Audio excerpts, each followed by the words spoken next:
Thank you for coming out tonight. If you haven't been here before, we're an independent bookstore, so thank you for coming out and supporting us. We have Richard Kramer and Peter Mehlman here tonight to do a little panel discussion about TV to books and back. They were both been television writers and they've both written books, so I assume that they're very knowledgeable on that. So join me in welcoming them and we'll get started.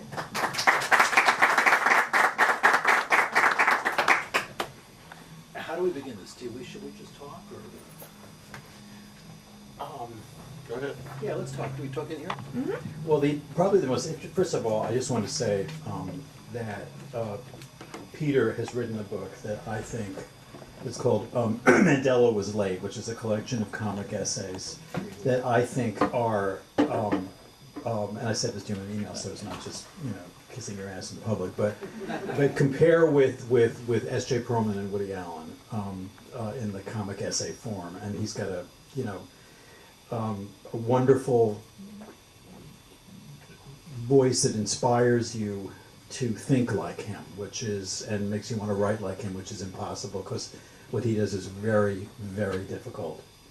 And also, the most interesting part of the evening was us back there saying terrible things about Claire Danes in Homeland, and what a phony she is. But we won't do that here.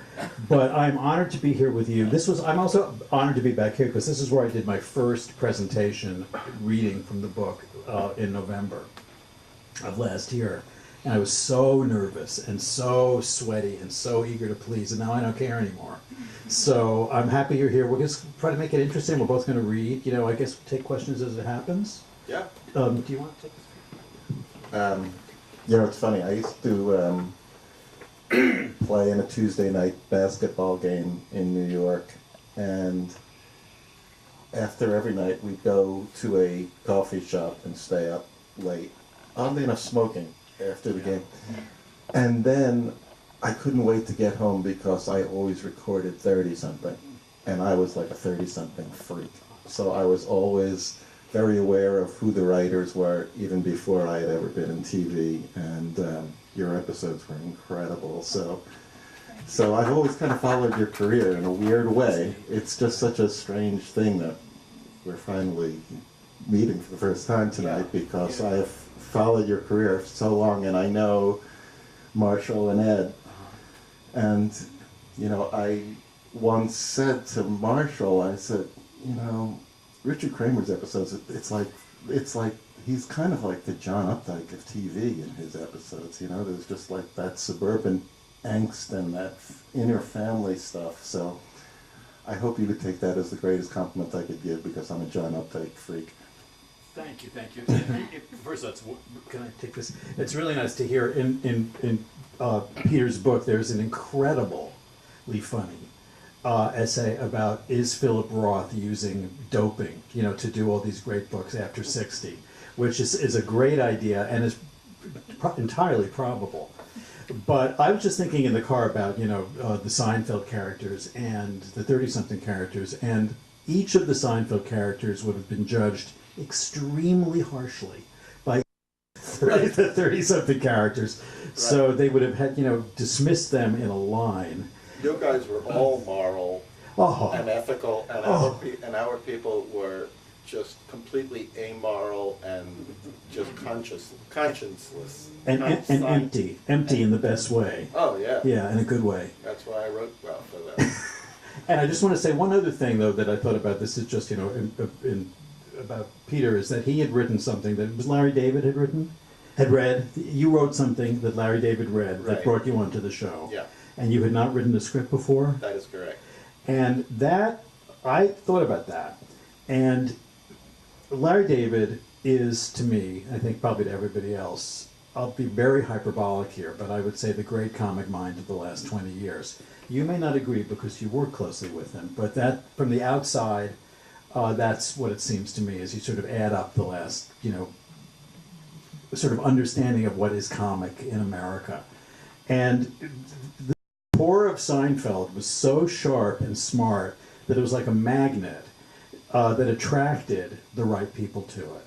It attracted the perfect cast, and it attracted the perfect team of writers. And that's not a theory of mine. That was a theory of Ed Zwick's. Was he said, when the show is right, you can't make a mistake. And you can't go in from the outside making a show right. That just sort of happens. But when it does, it sort of rises up like from Atlantis, and you get just the right cast. I mean, I could tell you stories about who was cast in the pilot of 30-something, who had to drop out the day before shooting, and people stepped in who became iconic archetypal figures in those roles. And it's the writing staff, it just happens like this. It grasps. So if you're lucky enough, as we have both been, to be with something that just is kind of smooth sailing for the time it's on, it is like a blessing like you can't believe. It is. It is an unbelievable blessing. I'm trying to think of comic minds of the last 20 years, and I agree with you that Larry is pretty much it, although it's not the most competitive category when you think about it. Yeah. I mean... Well, Woody, we're just talking about Woody. Well, Woody, he's in his own... Timeless. He's in his own place. It's funny, I would think that 30-something would be a better show in which to transition to a novel than Seinfeld was. What do you think of that? Well, I mean, think about it. I have some thoughts about that right away, because when reading your book, Seinfeld, to me, if I may hold forth on this, was like these little essays on tiny things, which is in a sense what your book is. I mean, your book makes sense coming off of the world of the Seinfeld way of seeing things.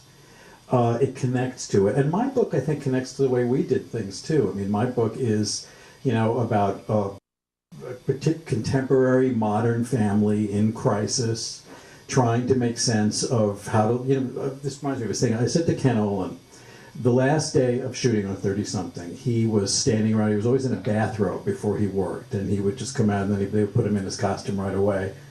And I said, something, I just figured out what this show is about. And he said, this is not funny, this actually is sort of earnest. And he said, what? And I said, it's about how to be a good man in an impossible world.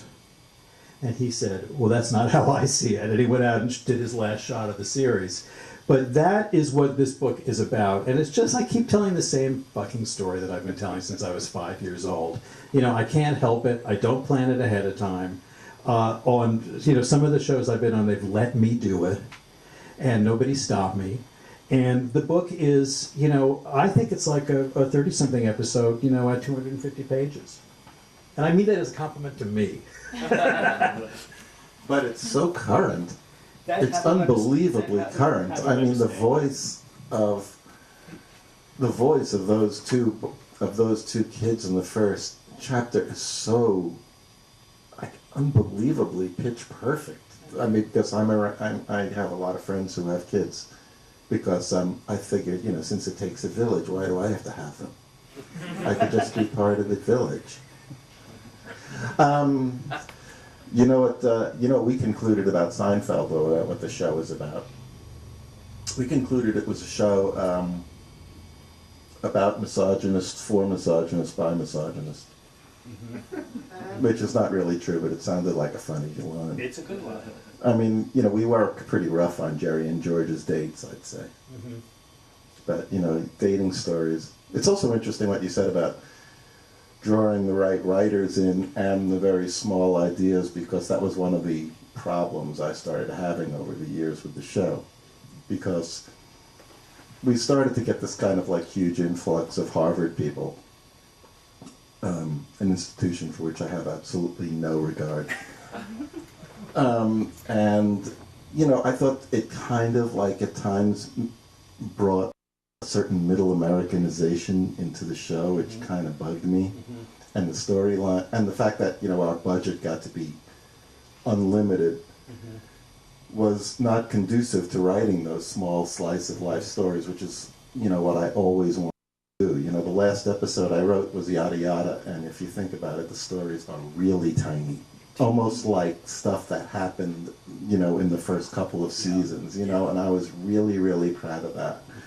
But, I never liked when the show got big, the Puerto Rico parade, I just wanted to blow out of there. Yeah, yeah. What is this about? So you went on for how many, was it 9 years? I was there for 6 full seasons. That's a lot. I left before the final season because I didn't want to be one of 29 Seinfeld writers, developing shows. Yeah. And I'd had enough. I was exhausted. We were only on for 4 years, so we never got decadent. We never brought in people from Harvard, even though there are people on the show who went to Harvard. But we never, here, I'll take this. That's a really interesting point. Is if we had stayed another year, it would have gotten to the point where we were imitating ourselves, and we knew it. And there was a lot of conflict about whether we should go off the air or not, because they wanted us to go on. But Ed Zwick and Marshall Herskip had said, we're done.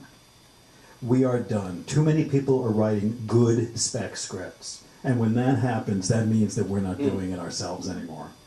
And, it cost us all zillions of dollars, but we went out on a high. And we went out while it was still ours, because it was starting to be the kind of hit that Seinfeld was. And Giant. it was talked about. What years did you go on? We almost overlapped on the I same know. lot.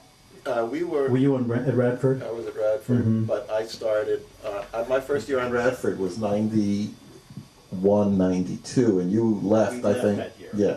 Yeah. I had one episode that I did before I was on staff. That was where I got to be on the lot, and I did talk to Tim Busfield for a long time about the show one day. I was just such a freak fan. So that was really great. I wish I had gotten there a little earlier. Well, we had, it just missed it. I was thinking before, is that the summer before we went on the air, they had a party. This was at CBS, right over Laurel Canyon in Radford. I don't even know what's there now, but it's still there. it's still there. And it was where the CBS executive offices used to be. They're actually there now. They're there now? Yeah, it used to just be owned by CBS. Well, that's where we did it, and it was amazing because we would be on the second floor and we would walk downstairs, and there the stuff was, there the house was, and there the sets were, and this was when everybody smoked, and this was the thrill. If you talk about smoking, the thrilling time of at the camera there would be these big baskets of cigarettes, so we would load up on them. Really? Yeah, absolutely. This was 1987, and Those were great times. these were great times. They were. And the summer before we went on the air, they had a little party at the lot for everything that was shooting on the lot that was being done by ABC. And I sat at a table next to this enormously fat, grotesque person who I had no idea who it was, who was Roseanne. and who I came to totally think was amazing. But the show wasn't on the air, and she was not fixed up by plastic surgery yet. I mean, she was, a real character. And she said, "What's your show about?" And I said, "It really was sort of about nothing. We sort of want to keep it that way." She said, "My show's about nothing too, and it's a piece of shit." She was wrong. And one little gossip story is Laurie Metcalf was our first choice for the Polly Draper part. And she had the choice of to play Roseanne's sister or to play Ellen on 30-something. And she chose, to our disappointment, although we loved Polly Draper, she chose to play Jackie on Roseanne, and was fantastic. Yeah, it's It's funny that some of the actors on 30 seem to go on to be as big as you would have thought. Like, none of them did, really. Yeah, I mean, nobody really had a huge career. I would say Timothy Busfield, probably the biggest. I mean, at least he did some really big movies. Well, you know, the great, not the great thing, but the thing on the 30-something set, it was weird because we were all exactly the same age when we started. We were all 34, every single one of us. Every actor, except for Timothy Busfield, who was 5 years younger and grew the beard to look older. Really? Yes, he was in his 20s when he did that. But the big holy grail was directing on 30-something because Ed and Marshall were big, you know, fancy, you know, directors.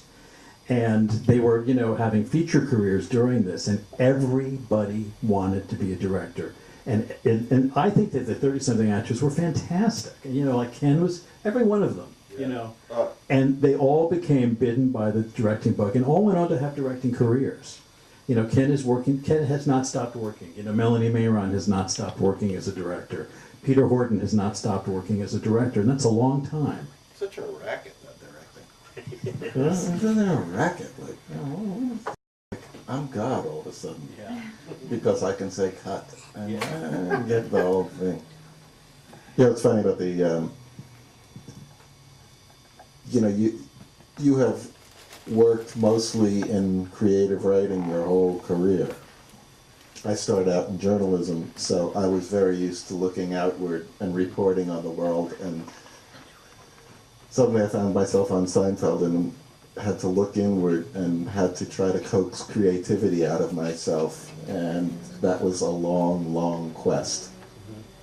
And, you know, Larry was so incredibly brilliant at picking out his own little thoughts and everything, and I tried to emulate that. I'll never forget, like, after I was, you know, like, searching all the time, thinking about how do I, you know, bring this out of me, how do I, you know, and doing this thing of just like trying to live my life and yet observe it at the same time. We were doing the same. And man, it became like this obsession. And I, you know, like after the '94 season, after the earthquake, our stage got trashed, and so the season lasted an extra month. I was totally fried, and I said, and a friend of mine said, "Boy, you look exhausted." I said, "Yeah, I gotta just go away somewhere." He goes, "You know, I heard about this place you should go to called Canyon Ranch."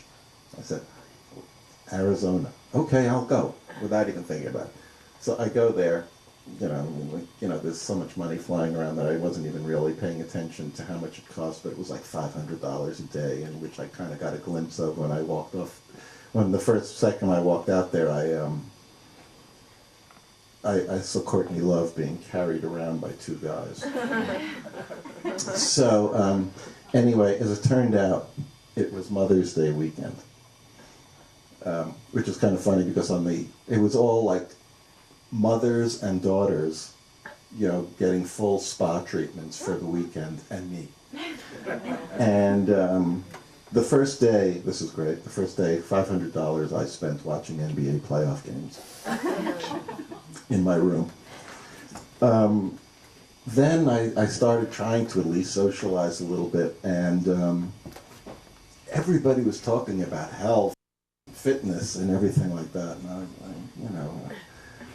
and you know, so I found a group of people who were like smoking. So I'm the only person who ever went to Canyon Ranch to watch NBA playoff games and start smoking. But anyway, in the last 2 days I was there, I met one of the daughters, and we were hanging around a lot, and like in the last morning we were just on this little bridge over a dry waterbed, and we started making out, and I'm thinking to myself, it's funny how all these girls have the kissing system. One hand here, one lip here, this hand there, this hand, you know, and all of a sudden I go, oh Jesus, you know, I'm even now I'm not in the moment, I'm looking into myself, you know, so like this whole creativity thing was just, what a journey, you know, to like get there, and you know, just to transition from looking at other people to looking at your own thoughts, and boy, that was, I think I'm still on it, but I think I've tried to, I think I've moderated it a little bit. Can I jump here? That's really, I have something to say to that, but just, you made me think there was a 30-something episode, which I can really praise because I had nothing to do with it. It was can't remember what year it was, but it was called Arizona. And it was directed by, it was written by Susan Shilladay, who was one of the great writers that we had. And it was about Hope and Michael going to see her parents, who had retired to a golf course in Arizona. And it was just, go home and look at it on the DVD. It's like this masterpiece of television. And I just was remembering, how, I hate to talk about how things were easier in the past, because, there's plenty of trouble in the past, too.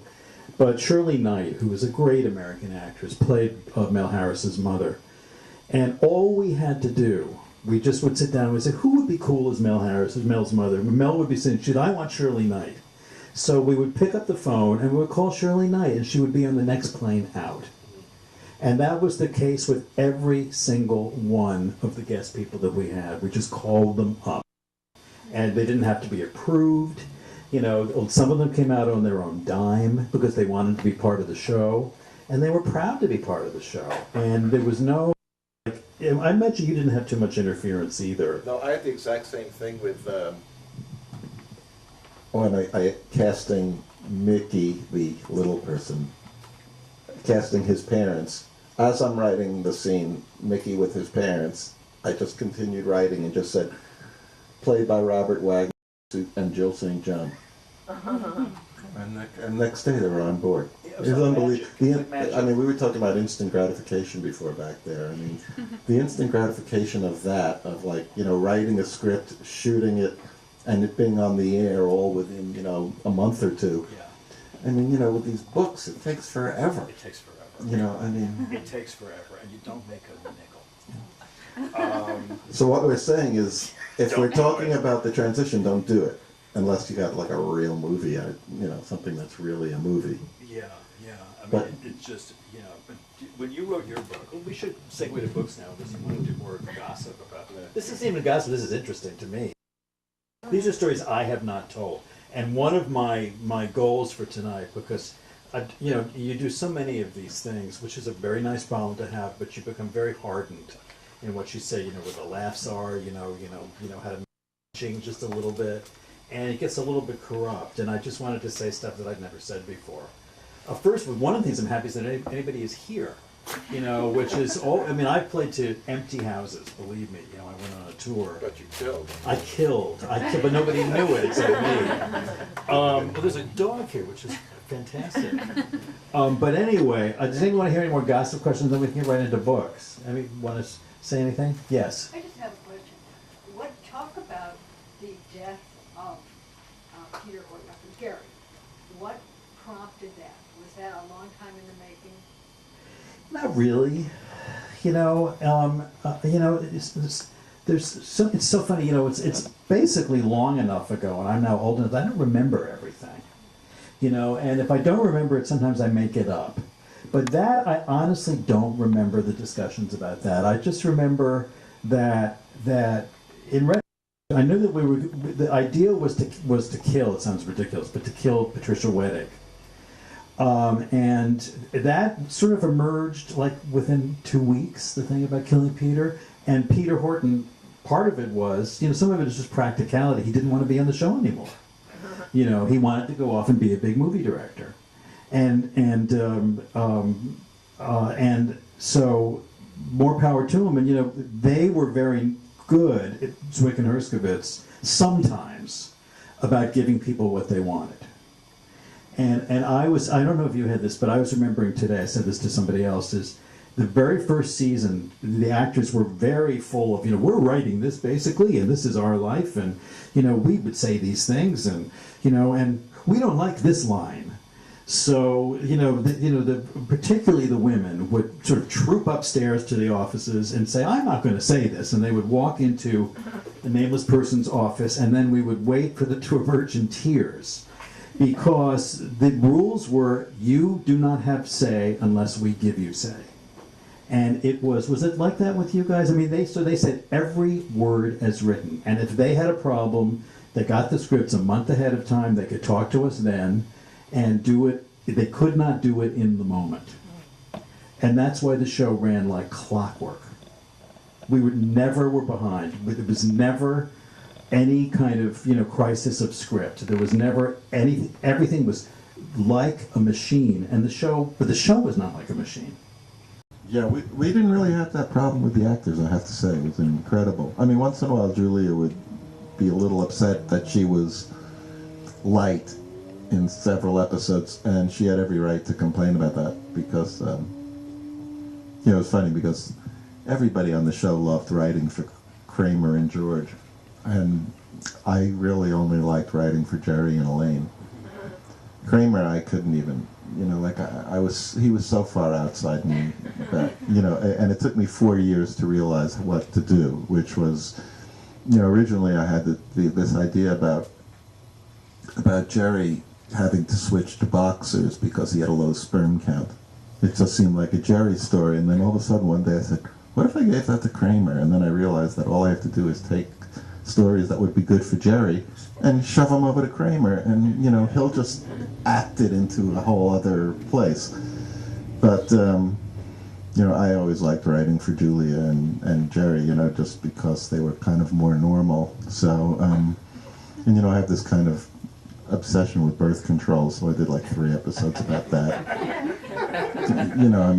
Like when I heard on the radio that Sponge was going out of business, it was like, this immediate kind of thing, like, oh my God, what if Elaine is a Sponge user? She'd have to buy out the entire Upper West Side, but she'd only get a limited number of them, so she'd have to change her whole screening process for who she sleeps with. This is fantastic.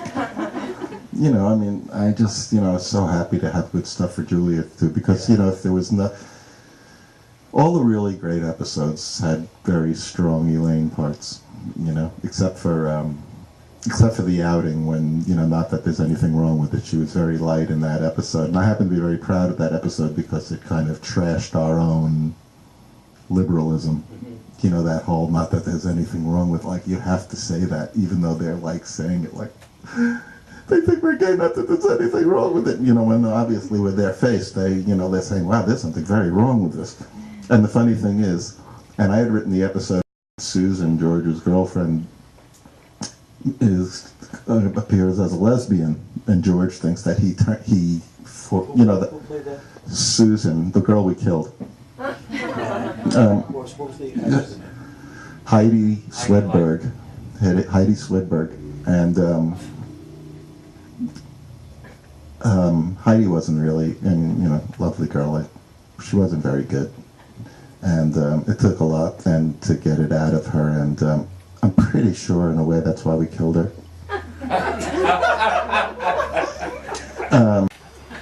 The misanthropy of the staff was just beyond me. But, the funny thing was, Elaine, it turns out that Susan, George was worried that he drove his girlfriend to lesbianism.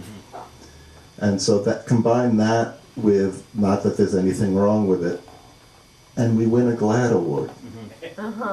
We're looking at each other like, wow, I don't get this at all. Well, I envy you that, because we were stuck in sort of like, the trough of the 80s earnestness that was very hard to get out of. And it was, the show was made by, people who I really love, who were rich West Side liberals, and I think that the show reflects it. I don't think that it's dated, and I don't think Seinfeld is dated at all. Because Seinfeld isn't really even about its time, it's about an attitude, and a way of looking at things. I think we're more dated than Seinfeld is, and there was something about, something about the Melanie Mayron character, which was very refreshing to deal with her, because she was an outsider. And she wanted to be an outsider. The actress, she said, I'm only going to be interesting if I'm not like them. And we ran with that from the very beginning. She was so canny about understanding what the show needed in its mix, or would have sat there just like a bunch of earnest people going to a bunch of earnest fundraisers. And that's something that Marshall Herskovitz said at the end. He said, these people have nothing left to do but to raise money, to preserve, wildlife and save the whales. And that's not a season. And Melanie just said, I don't want to be like them. I want to be on the show, but I don't want to be like them. What do I have to do? And we took her under our wing. We took her at her word, you know, and I think it really helped. And Polly Draper had the same thing. They sort of banned it at the beginning. They said, don't make us be like the other ones. And these are, when you have smart actors, I mean, you know, I was thinking about the mix on Seinfeld. I mean, you know, with what I loved about Jerry Seinfeld's acting is it never got better. And it started low. I mean, he was, you know, he wasn't trying to act. He just was this guy.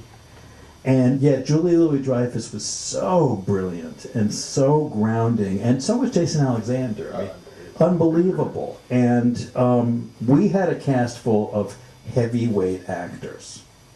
And that's just for whatever it's worth. Yeah, you guys are like theater actors. They I all- mean, they all they were, come from the yeah. theater. I mean, our only theater actor was Jason. You know, everybody else was kind of more. She was trained though as an actor. Oh yeah, I guess. Yeah, what the hell? She was trained. But yeah, it was. I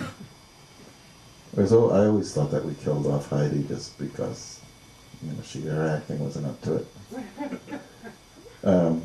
It's amazing, like what we, you know, once NBC wanted us to do a night where there was a blackout that in New York, and it would stretch from Friends to us.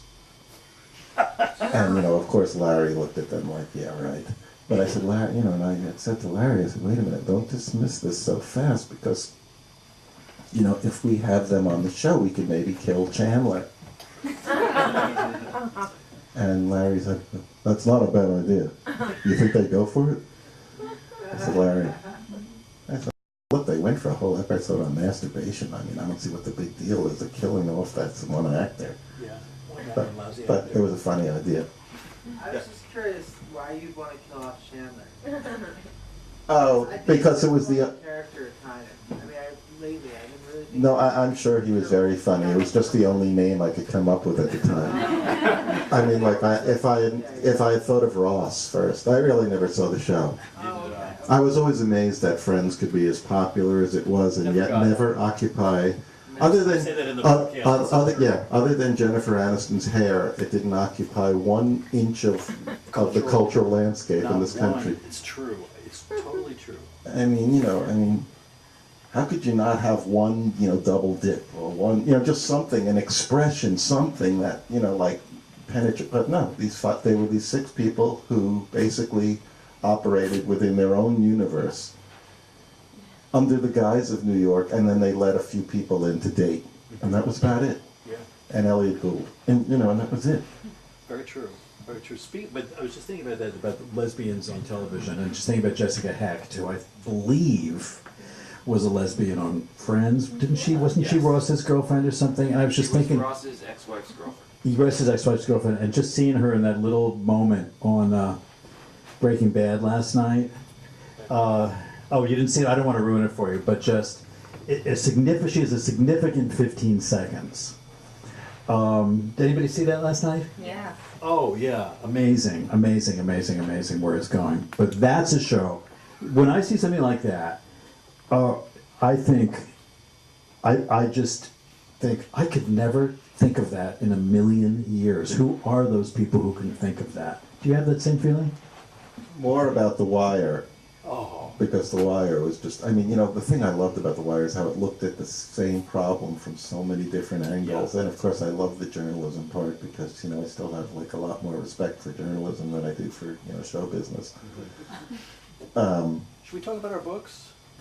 Yes, Yeah, do some reading, you know, and maybe even take some questions or, you know. whatever you got. How should we start this? Do you want to read, you know, first, or what do you want to do? I'll read. Why don't you first talk about how you collected these pieces together? You know, how it became a book. After all those years in TV, I kind of started craving the thought of writing full sentences again, because you don't really get to do that much in TV. You know, I mean, there's very rarely like a subject and a verb. So, so I don't know. I started writing a lot of op-ed pieces for the LA Times, New York Times, Washington Post, and then some longer pieces for like Esquire, and it was really funny. At one point I thought, somebody said, you should compile these into a book, and I met this, and then I met this agent, and he said to me, it's really hard to sell a collection. So I said to him, well, it's really hard to write a collection. That's how the economy works. I do a hard part, now you do a hard part. But he, so at that point he didn't really seem that eager to sign me up. But then last year, a guy who was a writer at the Washington Post when I was there, he was actually sleeping with Janet Cook at the time when she was busted for making up a story about an 8-year-old heroin addict that after winning the Pulitzer Prize for it. She was like a really beautiful girl. Of course, we all knew the story was full with bullshit. Only Bob Woodward could be dense enough to not realize the story was baloney. But Mike was Mike Sager is an incredible writer, magazines mostly, and he was just getting sick of the whole publishing industry, so he started his own imprint, and he called me about compiling a book, and that's how it happened. And I'll read a little bit of this one piece. Well, it doesn't really take any explanation. Wait, that's not it. I'm sorry. This technology thing.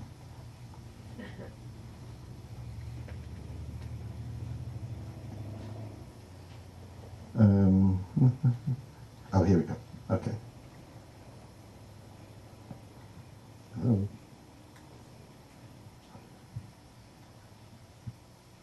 Okay, this is called Moving Violations.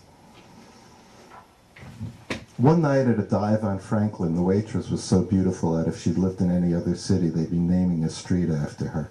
Instead, she lived in Refill Your Coffee, Los Angeles. Gazing at her, I had a thought. God, I should really consider moving out here. Then I had another thought. Oh my God, I've been living here for 6 years. Without seasons or weather serving as speed bumps in time, it's hard to recall when any events in your life occurred. That morning at Beach walking Izzy when a dead body washed up. Was that 2 years ago or 5? June or November? What was on TV? Keeping track of time in LA calls for some sort of mnemonic device, some way to slice up the years. With a close friend and TV writing colleague, Marjorie Gross, we once contrived our own versions of LA seasons. Fire season, flood season, riot season, and pilot season. Not long before she died of cancer on June 7th, 1996, Marjorie realized that we had it all wrong. The fires, floods, and riots really didn't happen to us. We may have smelled something burning or gotten a little damp, but if not for the media, we'd have happily lived in our overpaid bubble without knowing a thing. To mark time, you need events that happen to you personally, Margie said. She had a good point, and for years that point haunted me. Finding a recurring event that would bracket the eras of my life became a preoccupation, an inner scavenger hunt. Then one day I saw a squad car pulling someone over, the pretty lights playing against the canyon wall on the PCH. That's when it hit me. Moving violations. In 22 years and roughly 350,000 miles of LA living, the moments of being pulled over by the police were the perfect connective tissue that defined my years in this town. Just frequent enough and traumatic enough.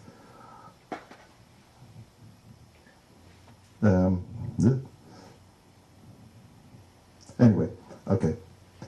Pulled over number 6. Broop. The spotlight bleached the dashboard. The block-lettered voice. Silver Audi, pull over. Blew through the vents. It felt good to be wanted. After 8 years of no moving violations, I was back in the game. Turn signal, glide to the curb, weapon-free hands on the wheel. It all came back so easily. The cop was a young fire plug with muscles popping out all over Wilshire Boulevard. I just finished playing basketball at Crossroads School, in a gym endowed by the celebrity parents of savagely overprivileged kids. The NBA caliber floor left me so gamey with endorphins, I asked the cop's flashlight, "What's up?" He performed that almost smile designed after the '92 riots. $1 zillion in property damage made police realize that if they lost law-abiding citizens in Audi A6s, this city was done for. Scanning my license, he said, "Where's Rustic Road?" "Oh, down 7th, past San Vicente." "Do you know why I stopped you, sir?" To find out where Rustic Road is." Lacking cleavage to get out of tickets, I go with jokes. This cop laughed. First, you were talking on your cell phone. This was disappointing. During my panic attacks of 2001, I made all my calls in my car. If my dry spell was ending here, a sexier ticket would be nice. And to make things even more platonic, I was innocent. "Officer, you're mistaken. My phone is in my sweats. If you want to see the call records..." He took a second. Maybe you just were scratching your head or something." "Possibly," I said. "I just play basketball." His face said, "What does that have to do with anything?" So I said, "I don't know what that has to do with anything." He searched my pupils for signs of a recent visit to one of the pot shops in Venice. He glanced at the new hardcover book on the back seat of my car, Freedom by Jonathan Franzen. "I'll take your word for it. Have a nice night." Pulled over, number 5. For the year after the terrorist attacks of 9/11, I pointedly made calls while driving. Focusing on the blah details of other lives distracted me from driving, an act that had launched countless inexplicable panic attacks. A shrink was helping me make the panic attacks explicable, but several months in, I started arriving late for sessions. The truth is, I didn't know what to discuss anymore. I'd run out of material. No way I could fill 50 minutes. In a flimsy form of passive aggression, I'd stop at Starbucks before my sessions. One day, an adorable barista wearing Planet Earth earrings said I'd look cool with a stud in my ear.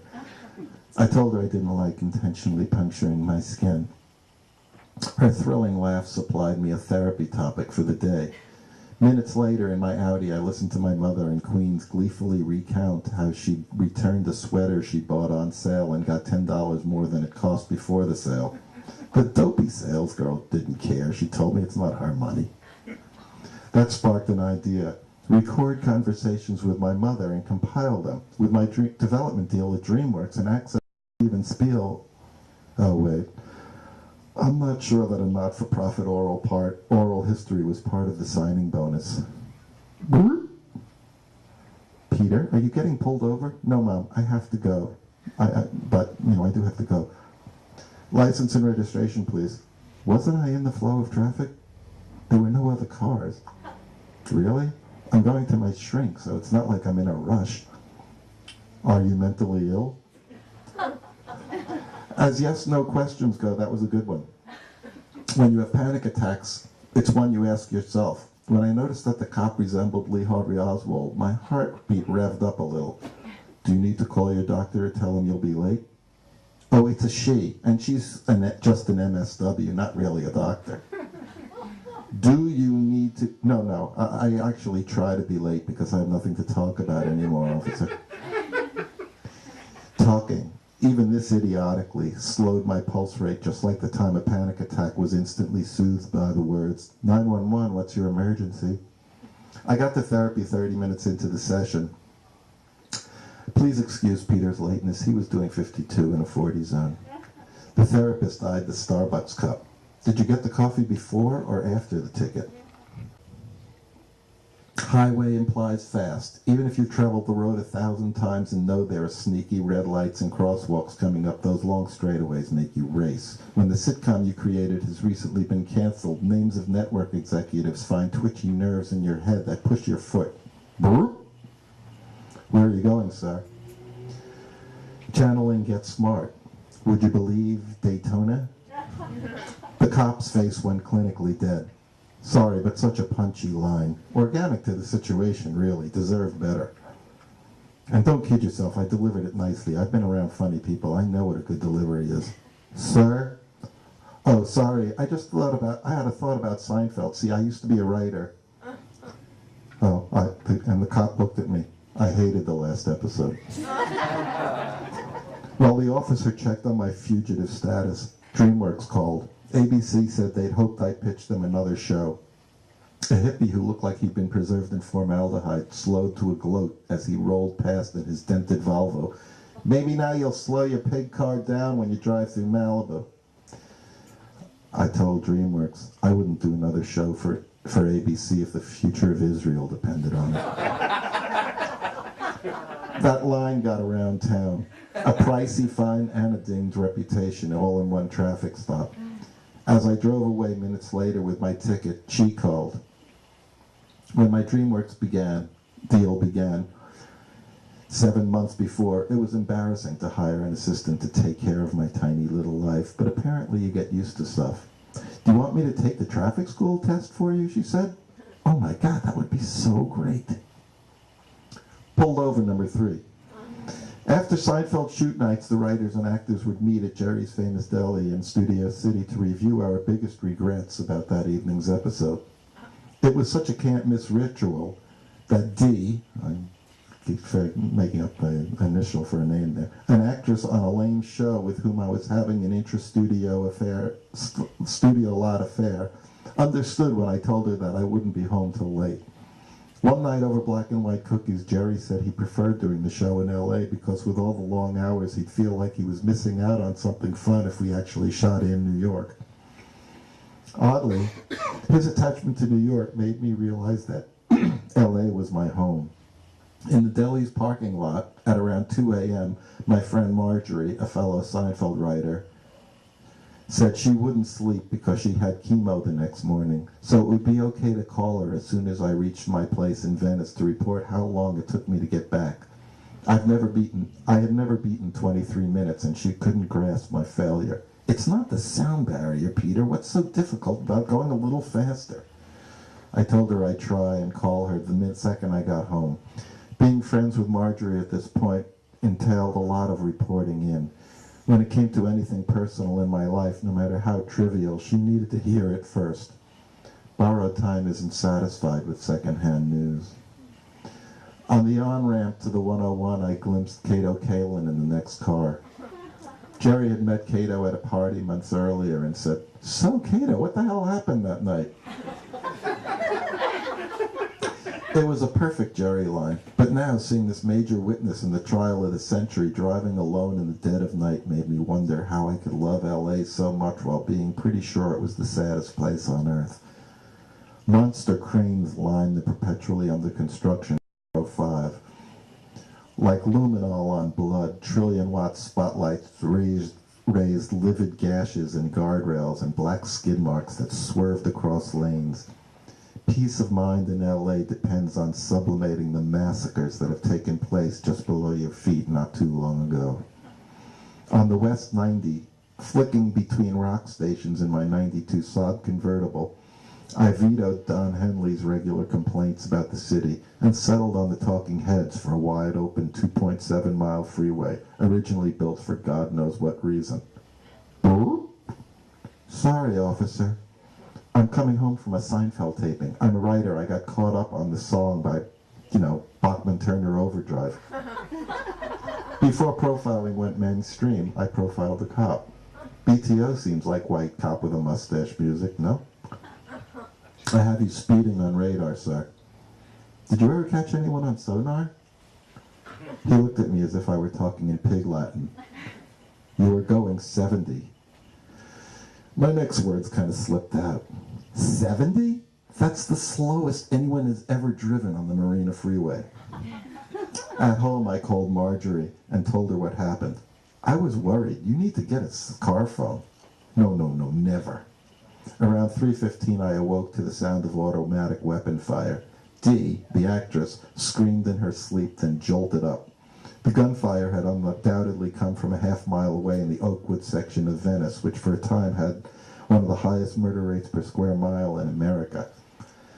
Sound carries at night. The shooting was miles away, I lied. "You need to move out of Venice." Never. Actually, Venice was a bit freaked by post-riot rumors of a Crips initiation in which inductees drove at night with their lights off, waiting to shoot anyone who flashed their high beams at them. Welcome to our gang. It was always gratifying entering the Seinfeld set the next morning with a good anecdote. After an hour of speeding ticket stories, a writer's assistant pulled me aside and said, "You know, we have a guy who runs a comedy traffic school. You won't have to sit in class all day. Just show up at the end and he'll sign the form." Really? Fantastic. The writer's assistant pointed to a stand-in on Burt Reynolds' show, Evening Shade. "That's our guy." I caught his eye and nodded discreetly. "Speeding ticket?" he bellowed. Walking by, Hal Holbrook wheeled around and sourly shook his head. Studio lots must have been a lot quieter in his day. My timing wasn't great. Previously, our guy fixed traffic school tickets in exchange for merely connecting with the cool kids on campus. No more. If I do this, I want a part on Seinfeld, a speaking part. Weeks later, I arrived at a Hollywood hotel conference room at 5 p.m. sharp. A dozen or so violators, stoned on pure uncut boredom, were lined up for traffic school certificates. The stand-in saw me waiting. He did a capable job with his line in The Sponge. Pulled over number 2.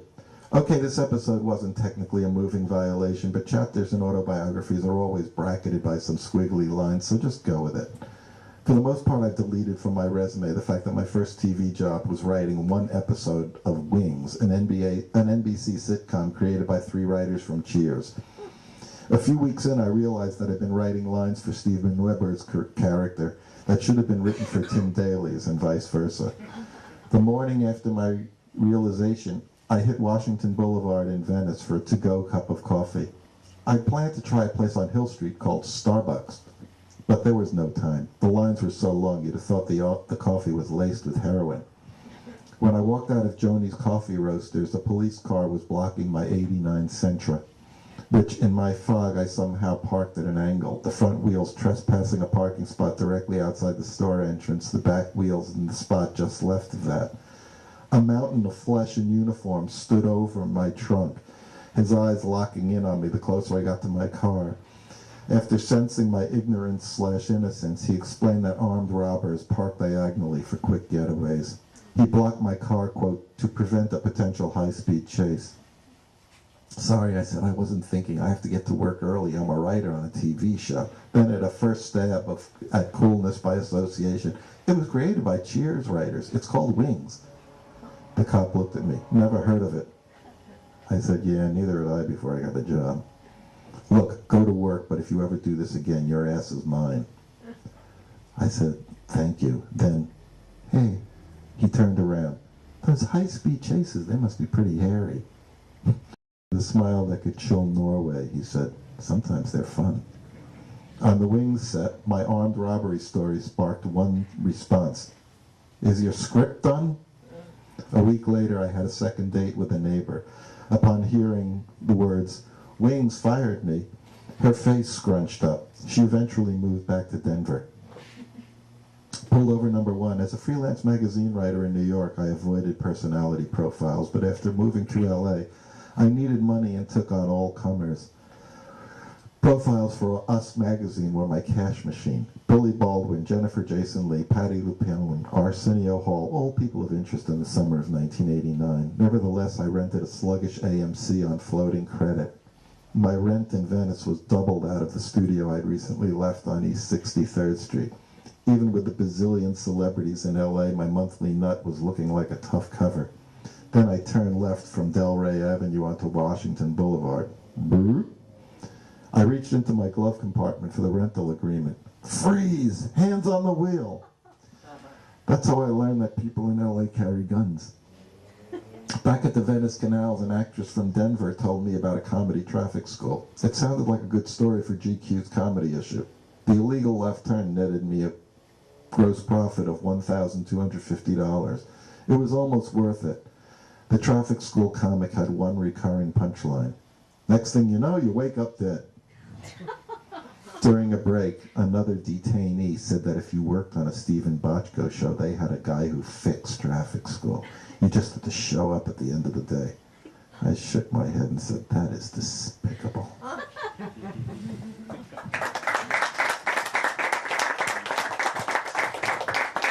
Who wants to respond to that? I have a response to that, which is that that's a teachable personal essay. That has something that you can't learn, that is a propulsive, it pulls you forward. It's not just a collection of moments, it has a fullness to it. And it's the kind of thing that you teach writers. You know, I mean, to me, the personal essay, which this is very personal and very much an essay, is one of the highest forms that there is, and one of the hardest things to do. And this finds a way to do it in a way that is, you know, funny and also, you know, haunted, and it has a feeling to it that is more than just its collection of very funny observations. You know, thank you. You know, I think the fact that anything even remotely emotional or poignant or, you know, human on Seinfeld kind of made me want to, like, occasionally, you know, if I'm writing something funny, stick in something all of a sudden that's not funny. Mm-hmm. You know, like, it just makes you want to do something else. The funny thing about the personal essay is I'm in on this thing the last couple of years of trying to write.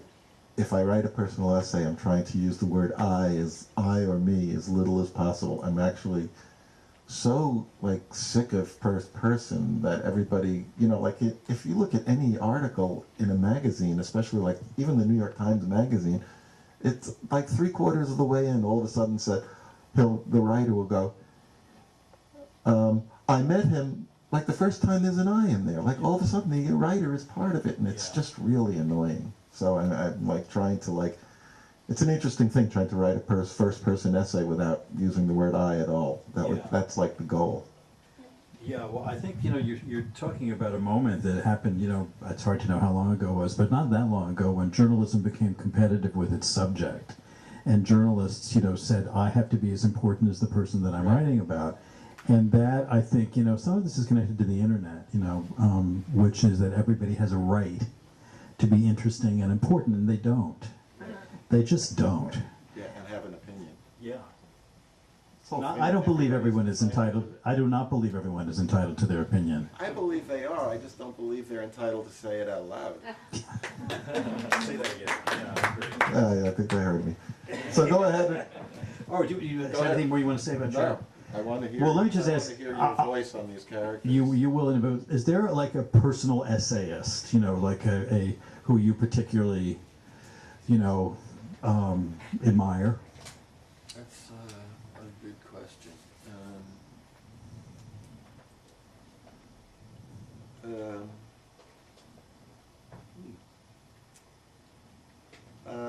Yeah, well, I like Joan Didion a lot. There used to be a guy who wrote for Rolling Stone a long time ago named Mark Jacobson who used to write. I don't remember him. He wrote really great stuff. It's funny. I actually don't read very many of them. You know, like all the reading I do is basically fiction. Mm-hmm. You know, and but I think it's kind of like you could read John Updike's Rabbit books or Philip Roth's, you know, kind of books with, especially the ones with Zuckerman. Mm-hmm. And You get a lot of inner thought, you know, and there is a certain essay, kind of personal essay feeling to it, because they're always expressing, you know, these observations, you know, and I mean, especially, you know, those Rabbit books, you know, some of John Updike, like, he throws these vicious observations in there all of a sudden, you know, and he puts thoughts in Rabbit's head that are probably a little bit above his head, a little bit smarter than he is, but still brilliant, you know, like, I remember in the beginning of Rabbit is Rich, which was the first one I read. I read the third one first, and I remember... It almost doesn't matter. Yeah. Yeah. I remember reading, like, his father-in-law had died, and, you know, like, in quick succession, he had one line where he said, where he's got Rabbit thinking, God, who ever thought such a little busy bird of a guy could get it up to such a massive coronary? I just, just blew me away. And then he goes something like, and then he's talking about the great thing about the dead, they make space. These are like thoughts that, real people have. Jump in with the rabbit is a rich one. There's one that I've never forgotten from that, which is where he says, youth is a kind of money. That is one of the telling great observations. It stuck with me for, when did that come out, 25 years ago, more? That never forgotten that. Remember that one? Yeah. Youth is a kind of money, and it is. Another one I Remember, some of them are really ruthless, but, I remember he's in Florida, and there's this woman, an elderly woman in a wheelchair, but she's got, blue hair and makeup and everything, and it's like Rabbit looks at her, and he goes, knowing when to give up. People just don't know when to give up. It's just, so brutal, but it's... So true. It's, and funny, and then he sticks in these crazy thoughts in the middle of it. This is a really quick, funny story, but 2 years after I read Rabbit is Rich, I lent the book to my mother, and I tend to underline in books, and then I realized as my mother was reading it that it dawned on me that I had underlined a little passage where Rabbit goes, cunt, that would make a good flavor ice cream. I should call Seal Test. And I underlined that, just because it was funny, and I'm like, oh God, now my mother's going to read this. I always tried to figure out a way to do that in Seinfeld, but if you can't use the word, then, and it's a very awful word, let me tell you something. I just used it today. It's something that I was writing. It's, I wrote this, by some stroke of good luck, has been sold to HBO, my book. And, yeah, thank you. It means nothing, as anybody who's ever done anything knows, but I can say it and maybe it'll sell 3 copies to somebody who doesn't know that it means nothing. But it's better to have it and have it mean nothing than to not have it and have it mean nothing. But I wrote maybe I won't ruin it, but I put that word, and it comes into the script today, and it comes from the character who is the mother of the teenage boy, who describes herself as having been a terrible cunt to her very loving second husband, and he said, she says, I'm not sure I would use the word terrible. and then he says, but you do make a good frittata. And that might be a good segue to get into my frittata recipe, or just to say that, what Peter was talking about, and what's very evident in your essay, is, and also in the Updike thing, you're talking about the tracking of thought, and the turns and the tracking of inner. The fancy schmancy way to say it is inner monologue, but I never think like that. And this is one thing you can do in a book that you cannot do in television or screenwriting, because it's not about the tracking of thought. It's about the performance and the desire to act. So my book, I'll tell you just, has anybody here read my book or know about my book? Oh, hey, how are you? I wrote a review for whatuphollywood.com. What up? Oh, you wrote through it? Did I read it? I don't know. Did you tell him? Not yet. Oh, that's good. I hope you liked it. Yeah, it was interesting. Interesting. I don't read a lot of novels, but I read I'm just kidding you. cover to cover. So Excellent. My book is called These Things Happen. It's my first novel. I'm a very old first novelist, and I never thought it would get published. I did it a day at a time after I had retired, basically, from the business, because I could not bear it another minute. And I just said, well, we'll see what happens. And, it took, a year to sell it, but it got sold and it got published and it got found. And I'm glad I did it. And I'm, terrified about doing another one, because it was misery writing it, but it was also bliss. And 2 feelings that never existed together when I was writing for television. I can't separate the misery from the bliss of this, because I entered the world of this so fully that I became really weird. It became almost Howard Hughes-like, because it was really the world that I was living in. And you don't do that in TV, because you have to get it done quickly. You have to turn it around. And when you were saying, about the speed, of you write it, it's shot and it's done, is, we used to say on 30-something that in 4 years we had an entire career's worth of work. I mean, I wrote 37 hours. And that's, like in the old days, that would have been, a whole career, so compressed. That's how we all learned so much. But anyway, this book has a lot of antecedents. It's told from several points of view. It is set in New York City today. It is about a very, very modern extended family. I keep saying that because that's what the publicist long ago said. You got to use the phrase modern family because that'll be a buzzword for people who like Modern Family. Well, I don't like Modern Family, but so forget that. It's about this family. It's about a gay couple and a straight couple who share a teenage boy, and they don't share him sexually. They share him that one of the guys in the gay couple is the dad. The straight couple who the kid lives with, the woman is the mom. I love when the kid is looking for advice and the step gay father, I guess. Oh, George, you mean? Yeah. He kind of passes it on to the real father. Like there is a division of labor between the two of them, and I just love it was like he was trying to be helpful, but he just wanted to. Yeah. It was just so deftly done. And the father, the kid is 15. He's very bright, a real smart ass, wise guy. Great. And his dad is Mr. Gay power broker, string puller, always on Charlie Rose, always on Rachel Maddow, very presentable. As his boyfriend says, reassuringly straight acting. I mean, he is Andrew Cuomo's, whisperer in the ear. He's brilliant at what he does. He's also very distant and cold, and very not connected to his kid. And the kid knows this, and the kid says, "I want to move in with Dad, who lives, across in the theater district. They live on the Upper East Side." And he says, "I want to live there for a semester of school because I really want to get to know Dad better." And the mom and the stepfather agree to this with some trepidation. And the kid gets there, and the dad is even harder to connect with once the kid moves in than he was before.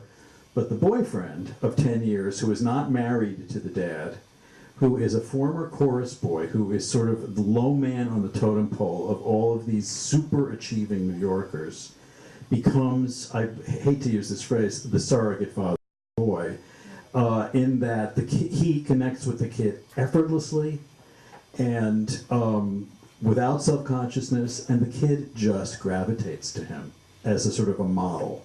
Can you talk about what originally just touched off the whole idea for the novel? Oh, sure. Well, there's so many things. I mean, did I ever tell you that? What started it? No. It was a lot of different things that came together, but the catalytic event was a kid who came in to read for a part of My So-Called Life. And this sort of, typical 15-year-old boy, very gangly, very unsure of himself, and there was something about him.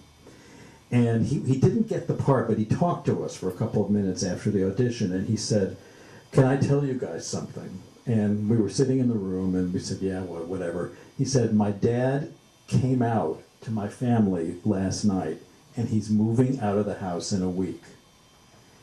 And people weren't doing this then. And they certainly weren't talking about it, and the kids weren't talking about it. And, he had a lot of bravado, he was obviously very shaken by this, but he was being sort of tough. And he walked out of the room, we all looked at each other and we said, "Wow, that was amazing. You never get something like that." And it stuck with me. It stuck with me, I think, more than it would stick with me today, because today there would be nothing unusual about it, or at least about the open reveal. And over the years, this little bit from here, that little bit from there, and I wrote like 3 pages of a monologue for him then. We never could find him again, which was interesting. It was sort of like this ghost that sort of came in to sort of haunt this moment. And the book is told from a number of individual points of view in the first person. This kid, who I made up from that point on, opens the book, and I'm going to read a little bit from that. His name is Wesley. And, let's see here. Okay, this is the very beginning of the book. Oh, I just should say, because it will affect some other things too, is that when the kid moves in and he connects so deeply to the father's partner, this is all great with this super liberal, 30-something people in their 40s crowd, until something happens that makes them think that the kid might be gay. And because that is so disturbing to them, despite the fact that this guy is, Mr. Gay New York, and, the mother is a senior editor at Knopf, they couldn't be more perfect. They're very disturbed by it. And the finger of suspicion points to the outsider here, who is George, who is the former actor, who must have done something inappropriate. And that becomes a catalyst for every relationship in this circle to change and actually improve. But it creates a lot of shit. So this is the beginning. This is Wesley. A lot can happen in a day, sometimes. Not every day, of course. Most have like one event, tops, like a person opens a can, or a leaf falls, or a terrorist alert changes colors. Most days have no events, like in our school, which is run by Quakers and teaches moral precepts and is a shining jewel in the community, but is, let's just say it, mostly eventless. Not today, though. Today has been big. School's out. Me and Theo are on our way to Taekwondo. He's my best friend, always has been, and boredom is what binds us. Or fear of it, anyway. We don't bore each other, though, and my guess is we never will. As for his name, Theo, he got it because his mom, who's an art historian, wrote a book about the loser relatives of famous artists. Theo Van Gogh was Vincent's brother. He knew Vincent was the brilliant, tormented genius in the family, was never jealous about it, and helped the world to discover Vincent's work. Personally, I hope I'd do the same if I had a brother who was a brilliant, tormented genius, or even an ordinary brother. But I'm an only child. As for Theo Van Gogh, he died crazy due to syphilis, which was a disease that was pretty popular in that period. I once asked my Theo if he was worried that maybe the name had a curse on it. He said he wasn't. His mom just chose it because she wanted him to sound special and vaguely European, so when the time came it might impress the admissions people at Brown. But that's still 2 years away, thank God. What matters is now, with us, right here on 86 between 2nd and 3rd. History was made here today, in a way. Theo was elected president of the 10th grade, swept in on a change, like Obama, the first time, before the disappointment set in. I was his campaign manager, and am proud to say we never went negative, although we certainly could have against his opponent, Shannon Traub, who posted pictures of herself on Facebook giving out cookies her maid had baked to homeless guys to show her compassion. That was the first event that made today eventful. As we walk, he brings up the second. Okay, he says, my speech. He means his acceptance speech given today.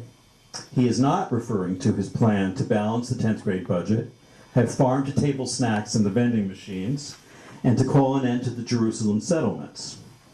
He means what came after that when he said, and I quote, I thank you for this mandate, and now, in the spirit of full disclosure, I would like to state that not only am I your new president and everything, etc., but I am also, quite frankly, not to put too fine a point on it, a gay guy. Some people cheered, some booed. Jake Rudnick, who has a rage coach, shouted, I never would have voted for you. And Shannon Traub, for some reason, turned to me. So, she asked, are you gay too, Wesley? Are you bi? Are you anything? I didn't know what to say. I mostly get asked, have I finished The Bluest Eye? Or am I really planning to wear that shirt to school? Or would I like to go to the youth night hoedown at the Museum of American Folk Art? But to have a person probe my essence, that's the day's third big event.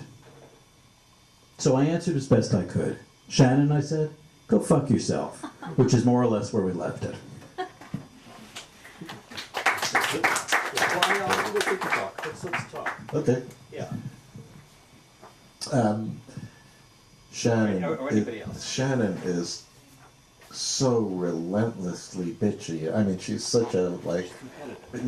Yeah. I mean, she's a little like the girl Reese Witherspoon played in Election, just like that kind of just like so snippy. Snippy, but she's going to become his girlfriend on the series. She's Oh. in love with him. She's in love with him. That's what it is. Oh, I love that. I love that. Are you? Hey, it's open to everybody. Too. Yeah, I mean, do you have a lot? How did you tap into these voices so easily? You know, it's funny. Well, first of all, I have no idea. And secondly, it's the thing that Marshall Herskip had said when we were doing My So-Called Life, because we were all much older at that time than the people we were writing about. There was no remotely close to a teenage writer on the show by more than 20 years. And I said to him once, Marshall, can we do this? And he said, every writer has to be 70% teenager at all times. And I've never forgotten that. And none of us on that show had trouble getting the voice then. And I have to say I didn't with this either. You know, the secret is to not try to do it. I don't use one cool expression. And they have cell phones and they text. But they don't say things that kids are saying on the street today. I have no idea what kids are saying on the street, and I don't care. I'm not interested. You know, I just heard them, and I just enjoyed doing it, and I just said, I'm not even going to try to be real. And some people who don't like the book say, well, kids don't talk that way, and I just say, well, these ones do. You know, I don't care if you think they do or not. I mean, this is a book, and that's how these kids talk. And so that's how it Yeah, is. and say kids don't talk that way. I mean, kids in Manhattan probably talk a little bit different than kids They do. in Manhattan, Kansas. You know, I mean, the stuff about Brown, by the way, every time you mentioned Brown, I was hysterical. All that stuff about Brown, like this, you know, Brown, especially in New York, is so the holy grail. As if The holy grail. It's like your life is Over. greased skids if you get in, and over if you don't. If you don't get in, and that's within the last 5 years, I think. And Yeah. that came from listening to every parent of a kid in New York City, and every parent of a kid here, if he only gets into Brown, and that's new. Yeah. You know, I just I grabbed that. You know, that was odd to me, but it was just fun to do. And I'll just read one other thing, which is the mother. I mean, I write from the mother's point of view, from the stepfather's point of view, from the boyfriend's point of view, from the father's point of view, from the best friend's point of view, from an orderly in a hospital's point of view. And I did that. People say, why did he do that? You know, and say that to me. And I said, I did it because that's how I know how to write. I mean, I know how to write in voices. You know, that was my training. And I didn't want to make this impossible for myself, because I wasn't sure that I could do it, you know. And I got more and more confident as the book went on. And the last section of the book is in the third person. It's the only section that is. And it suddenly becomes about going into two consciousnesses. But here we were talking about tracking thought, you know, tracking the process of thought. And this is tracking the process of thought of the mother. There's an incident of violence in the book that leads the parents to think that their worst fear might have come true, which is that their son is gay. He's not, and it doesn't matter whether you know that or not. That's not a spoiler. But at this point, they still think that it is important, and the kid has gotten the shit beat out of him. Sort of, he's been sort of gay bashed tangentially with his best friend who's come out, who they've just had the shit kicked out of them in this very fancy private New York school, you know, where one of the things that I was concerned about was, did this happen? So I called every, you know, organization. They say, you know, this cuts across every socioeconomic line. There is this is not reserved for, you know, the heathens. This is everywhere. And so the mother is coming in, and she's coming into the restaurant that the boyfriend owns, and this is to be a encounter with everybody, where the mother who's going to run this isn't quite sure what she wants to get out of this, but she wants the kid to come home.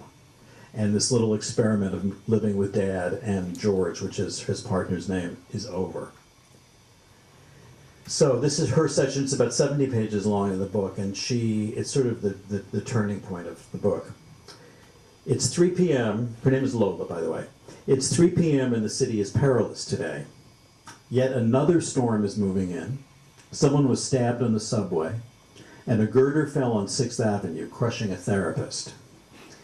As I sit, I see that to my left I have Kenny, my first husband in my past, and to my right, Ben, my present and future husband. I'm parenthesized by husbands. And there's George, of course, Kenny's partner. 10 years for them now.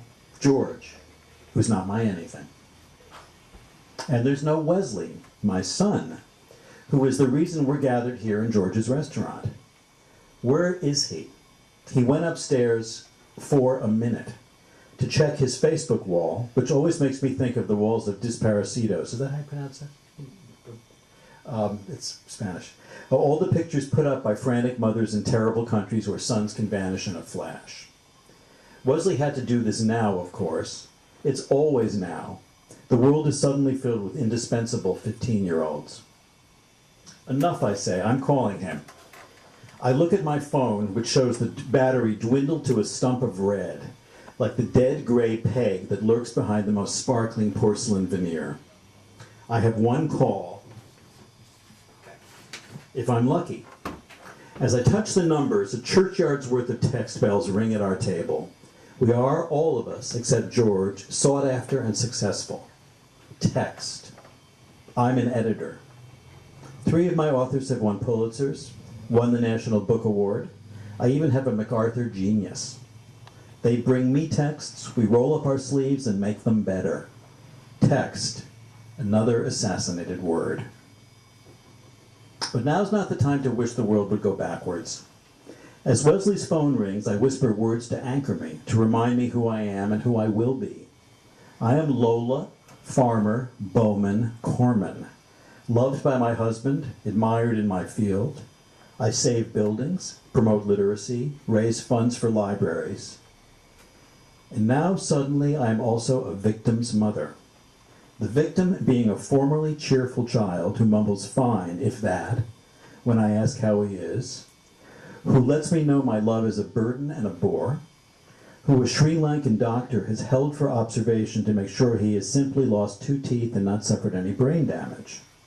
A boy who has to check his Facebook wall before we all agree that all our lives have changed from this moment on, forever. And then there he is. I think, forgive me, he needs a haircut and shoes. Where did he get those? He smells, too, that boy smell, vaguely homeless, like the insides of old sneakers, like what a colleague of mine, describing her own son's scent, calls the pungent blend of vinegar and sperm. Like one of those boys they find in forests in France every century or so, who have been raised by bears. With us, uptown, he's clean and soapy smelling. But he's safe there. And he is going to be safe again, if I have anything to say about it. And I do. Believe me, I do.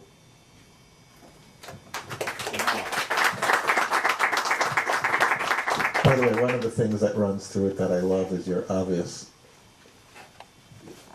outrage at great words and expressions that have just been utterly destroyed. Like the English language has just been assassinated. I love that. I mean, God, these words just, that is so awesome. I mean, geez, the mother, he says, awesome to the mother. The mother says, I beg you. Yeah. She says not to use that word. She says, George Eliot is awesome. But, have you gotten to that point in the book yet? I haven't, but Yeah. the very first one that was that the teacher. Yeah, the teacher is like a real Yes. stickler on that stuff, and I just love But that. that's what you could do. You could do that in a book, and you could do it. We could do it on 30-something too, and you could do it too. I mean, Zwickett Herskovitz used to say that our mantra was "fuck them if they don't get it," And, you know, today everything has to be explained to everybody. And we simply didn't care. Now, when I say we, I say they. And I was under the safety of their umbrella. God. Thank you, God. But their attitude was, it can't be too arcane. And you have to be very careful about how often you place that, because then you look like an idiot and like a show-off. But we never, you know, if I turned in a script and Marshall would say, "What's that?" Ed would say, "What does it matter?" If the people who get it will love it, and the people who don't get it will miss it. That's also the luxury of having a huge hit show, Huge hit. is that people might actually look it up. I mean, we had an episode called The Cheever Letters, you know, Yes. and if we had shitty ratings, you know, no network was going to let us put on a show about, you know, Susan's father and John Cheever. You know, who the hell is John Cheever? You know, it's funny, this is in there. I had later pitched a show about a girl who's a southern white girl who, you know, basically from white trash parents, who knows for a fact that in a previous life, she was Freud. It was called Deep Down Iola, and she remembers hating being Freud, and she doesn't want to save kids anymore. She doesn't want to, like, you know, do therapy anymore. She wants to just be a beautiful girl and have fun, but you can't help talking kids off the ledge. I tried to put it in terms that a network could understand. I pitched it as kind of like My Favorite Martian, except with a really beautiful girl. And they all loved the idea, and they all rejected it because they didn't feel the audience would know who Freud was. So I'm writing it as a novel now. Good for you. Are you? Yeah, Good for you. yeah, it's actually flying along. Good for you. Yeah, I'm really enjoying it. Yeah. Yeah. That's good. You know, it's incredible to me that, you know, I mean, that was a famous Seinfeld episode about the Cheever letters, you know, and it's incredible to me that people, I was obsessed with John Cheever, but I was obsessed with John Cheever in 1970. That's a long time ago, but still, it is incredible to me that not everybody knows who John Cheever is. It's incredible and it's pathetic. And I don't know what it says about who, but I'm sorry that people don't, because they're missing something. Yeah. Don't you agree? Oh, God. You know, now I feel the same way about Lori Moore. Do you ever read her stories? I don't know if any of you read Lori Moore, but she's like the greatest short story writer in the world now. And she's so funny. She's very punny, but she's unbelievably funny, and then she'll just rip your heart out at the same time, and they're the greatest stories I've ever read. And she's just unbelievable. And, but, you know, it is, you know, it's not the most literate of times. I mean, you know. I think it's going to swing back. Well, yeah, I mean, you know, I think if they could put out some kind of literate version of Grand Theft Auto, you know. Grand Theft Audio. We might be onto something, you know. Anybody got any questions about, you know, just the whole process in general? You know, I'm really, you know, it's just writing the novel was, you know, as hard as it was the most fun I ever had. And here's a good little story, is that when I sold it, they asked me to make like 2 little tiny changes, you know, and I just was so used to except for, you know, this Wiccan Herskovitz years, who they didn't ask for changes, and they never rewrote anybody, but they did ask for changes, but they never touched your work, ever, and I was very eager to please, and I took it upon myself to tighten my manuscript, because I had learned how to be tight, you know, and like, you know, the minimum number of words, and I thought that was craft, and that was good writing. And I spent months doing this, and after I'd sold the book, and I sent it back to my editor, who was absolutely, he was pissed for one thing, because he said, "You've ruined your book." I said, "What do you mean I made it better?" He said, "No," he said, you've taken the skin off of it. He said, "You know, it's so tight now, it has no charm." And he said, you know, they all sound the same now. He said, you know, a book can be baggy, and a script. That's a great editor. Yeah, It took him a week he said, "I can't figure out what's wrong." And he compared the first chapter, sentence by sentence. He said, why did you take that out? I said, because it seemed like I could be tighter. He said, I don't want it to be tight. That was the great, great thing. He only wanted it to be me. And, it was tight enough already, This guy's amazing. Yeah, he was, he's a pain in the ass, but he was really right about that. And that was my great thing that I learned, which is, that's the difference, is that I didn't have to come up with somebody else's idea of what I thought was good writing. And good writing and screenwriting is in a very limited little area. Tight story, move forward, visual medium, writer doesn't matter. Book, not that way. And I loved that.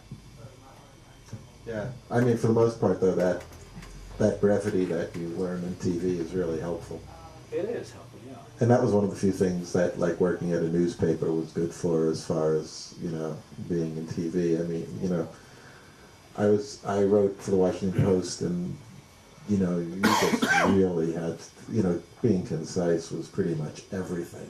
So that part was really good training. Other than that, the whole journalism transition to TV is much rougher, I think, than it has been for me going from, TV to, the books. Much more difficult. Yeah, this has really been kind of easy and kind of pleasing just to go back. And especially with op-eds. Yeah. How long did it take you till you felt that you were kind of comfortable writing for TV after starting? Because it sounds like you were initially... It took a long time. I mean, it's funny. It took a long time, and the process never worked the same way twice. I did this episode with Terry Hatcher called The Implant, and I had somehow on that one, I had a whole bunch of completely unrelated but funny scenes, and I managed to find a way of stringing them all together. Like I had this thing of like, what if you saw Salman Rushdie at your health club? That was great. That was when he was like, running. And the whole double dip thing, happened at a party, and, I just came up with the phrase double dip, which wasn't like any great shakes, it was obvious. And, I remember talking to a girl at a health club, and then, a friend, and then somebody else, then some, really unbelievably crazy-bodied girl, came walking by, and I looked, and the girl says to me, my friend says, "Oh, relax, they're fake." And I was thinking that would just be a great moment in a show, and then all of a sudden I go, wait a minute, that could be the whole story.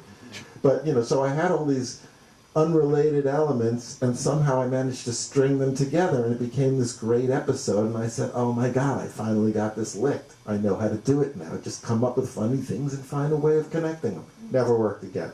That system never ever worked again. Look, it's a never-ending process. You don't solve it. You might get better at it. Your mind works better at it, but you never solve it. This whole creativity thing. People tell me I'm creative. I'm like, no, I guess realistically I'm somewhat creative, but I don't feel it really. I feel like I'm still struggling with it and always will. Well, I agree with that. I mean, the thing that I, after years of doing this, I would say is like, a good writer is somebody who can stand to sit there and not kill themselves, when it's not going well. Who can know that there is something beyond your lack of talent, your lack of discipline, your lack of everything. And that there is a little tiny light somewhere, even if you can't see it for months at a time. And you just do it enough, and it's about acquiring this stupid belief that it's not always going to be like this. And that to me is what separates people. And who would want to have that in their life? To sit there and 75% of the time it's misery, and every day you wake up you think, why aren't I doing this? Why am I doing this, and why aren't I doing this right this minute? And, one of the reasons I wrote my book was because, for 40 years I would beat myself up every day saying, here's another day you didn't write a novel. And now here's another day you didn't write a second novel. So it's never going to get... So you've really moved on. I've moved on greatly, greatly. Yeah, I really have moved on. But it's never going to get better, so it's got to be fine the way it is. You know, that's my life. Do you ever feel like, it's funny, you know, I mean, I always think of myself as lazy, but then I'm thinking like, you know, I've turned out all this stuff. I mean, I've turned out a lot. And I'm pretty sure I'm lazy. Yeah. But I keep doing it, you know, and I don't know, maybe it's just not work.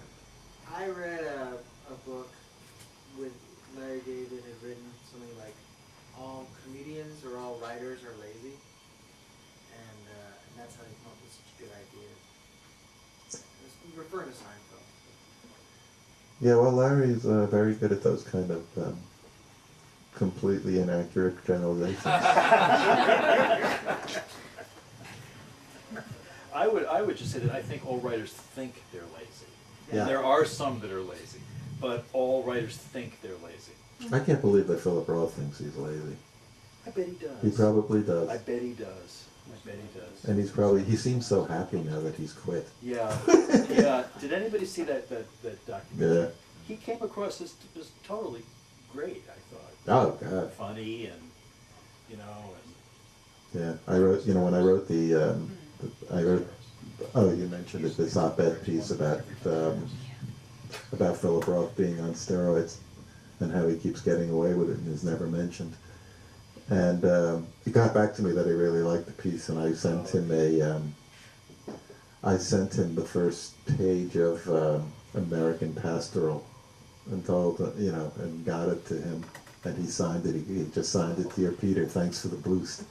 Philip Roth. I was like, oh my God, I can't wait to frame this. You know, it was amazing. And I met John Updike just before, like 3 months before he died. He gave a reading out here, and I got my 2 minutes of quality time. And I said to him, you know, I started reading you because once Philip Roth said that you're the best American writer, and he looked at me and goes, he said that? You know, like, you know, that level of insecurity is like, okay, you? I mean, you know. Yeah, nobody, you know. But it's kind of reassuring, I guess. You know, if somebody is really confident and, you know, that doesn't, you know, if they ever get past that, they stop being interesting to me, you know. I mean, when they stop being petty, when they stop needing attention, you know, when they stop, you know, hating the success of everybody else, then they're through as an artist, you know. That's all part of the game. Yeah.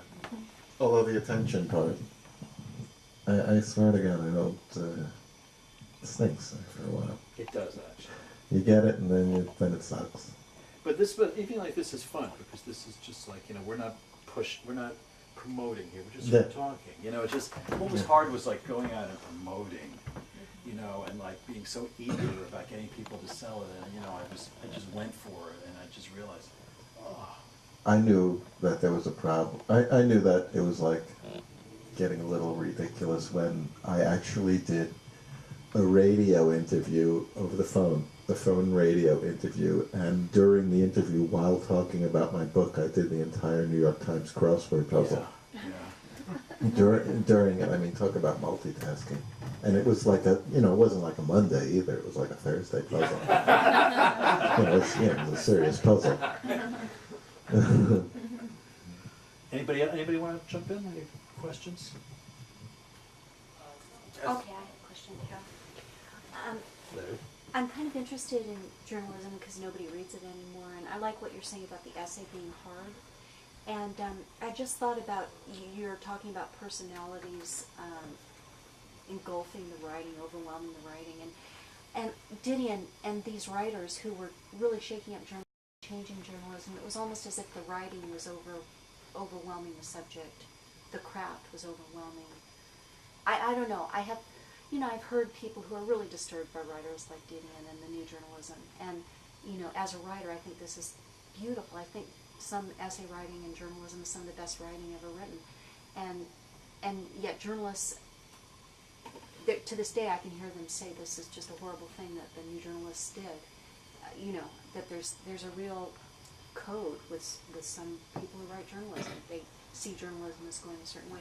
So I guess my question is, can you go into a little bit more why the essay is so hard, and And if you feel the writing ever overwhelms the subject, because I think you guys would be the right guys to talk about that. You know, I always think like the new journalism is just like, it started off so great, and just like all things, it gets diminished. It's just like, Richard Pryor down to Eddie Murphy, down to Def Jam comedy, I mean, everything just gets, there's the originators who are so brilliant, and then it goes, so you have somebody like Joan Didion, and I mean, if you read the White Album, some of those pieces are breathtaking. And even later, when she wrote a piece about the Central Park jogger story, Yeah. and she branched out into like unbelievably arcane but fascinating aspects of New York City, and how Central Park was created, and the corruption behind it. And then she wrote this other piece about Patty Hearst's trial, and it was just fantastic. And I don't think the writing, upstaged the story at all. I don't really get that criticism with her. I get it with a little bit with two different writers. Yeah, I get it a little bit with Tom Wolfe, because I think he pushes just a little bit. But I don't really like his novel writing, but his essay writing was pretty great. And then but then it gets watered down, and everybody's doing this first person thing, and it's the same. Like you look at rock and roll rock and roll memoirs now. It starts off so great with Bob Dylan and Keith Richard, and then you have that idiot from Aerosmith. I mean, like who cares? And it just keeps on going down. So I think you gotta at least concentrate on the originals, and hopefully you could, keep it there. The originals are so rare, and they're, and every time you copy them, it's like copying a photograph. The definition gets kind of blurrier and blurrier and not as good. But the essay is tough to write, because you really, it's so funny because, we all wrote essays in college, or even in high school. And, you have that, you start out with your mission statement, your thesis statement, I mean, and then you just follow it up. And the funny thing is, in college, I majored in history just so I wouldn't have to study or anything. And I used to write the essay exams, and at the end, I would go back up to my thesis statement at the top and put in the word like "not," because I realized I completely, just completely defied everything I'd already written. So it's weird that I'm doing this for a living now. You had a question. Yeah, I'm curious in terms of landing your first staff writing jobs. I know you had mentioned Wings. Were you working in the industry? Were you writing specs? How did you? Well, his was, I mean, I can tell you what his was. He probably doesn't know what mine was, but his was, from a piece in a newspaper that Larry David read, and Which doesn't happen. it doesn't happen. I mean, if Larry and Jerry knew anything about putting on a sitcom or had any experience, I would have never gotten a job. And mine was, I wrote a spec when I was 23 for a show called Family that sold, and it was just weird, and it was, I had no idea what I was doing, and I look at it now and I think it's better than anything I did subsequently because I had no idea what I was doing. And I sent it in, and I found out a year later. I forgot about it, and they brought me out here, and that was the start of that for me. And I met Zwick and Herskovitz within a week of moving here, 1977. And that was, every story is different, people say, how do you get started? I say, I don't know, I know how I got started. And, if they're young, I just say, stick with your friends, and hope that they're talented and smarter than you are, and don't do anything to make them mad at you. And then maybe something will happen that, that's my best advice. I think you get to the point now where I'm believing that like what you really have to do is turn out a lot. You know, like throw stuff against the wall and hope, and hope something sticks, and, and do things where you're going to meet people. I'm just thinking the other day about, I took an acting class on a dare about, 6 years ago. I met a guy in the acting class, one of the students who used to be a quarterback on UCLA, and we were talking about UCLA football, and through him, I met his friend who was a filmmaker at UCLA, and we did this short film together called Blank, which is based on a story that's in here. And then I did this series of sports interviews with like Kobe Bryant and all these people, like I can't stand ESPN, so I did my own, and then the guy who I met, the football player turned actor, because we got friendly. He got married on Friday night to a girl who he met because of me. So, like all these things happen, you gotta leave yourself open to some kind of happy accident. You can do and you can do and you can do, but you know what? This isn't a field where your superior job interview skills are really gonna help you very much. It's not an MBA where, it's not a law firm where if you're on the law review, you're gonna get a shot. There's a lot of luck involved, which, it should be, it seems depressing at first, but in a way it should be cheering that it can, it can happen. You just gotta do a lot to up your chances of making it happen. I agree with that. There's what you have to watch. When you get to be, you just have to keep saying yes to stuff and going out and doing things that you don't think you're going to enjoy. Because you never know. And, and since I had to really get back into that groove when the book was published, because no one was going to know about the book if I sat at home, which is really what I preferred to do.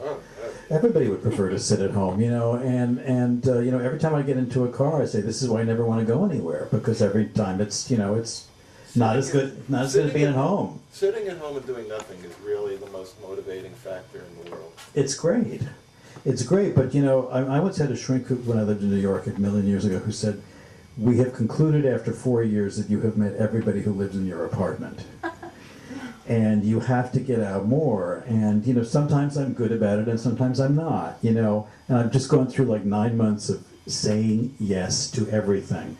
And entropy and inertia has grabbed me by the neck. And so I was very grateful to have this opportunity tonight, because it got me out of the house.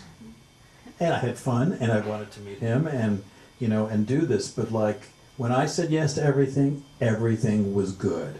And, and when I was young, I said yes to everything because it didn't occur to me to say no to anything. But now, so I'm really talking about this time of life, but I think it applies to all times of life.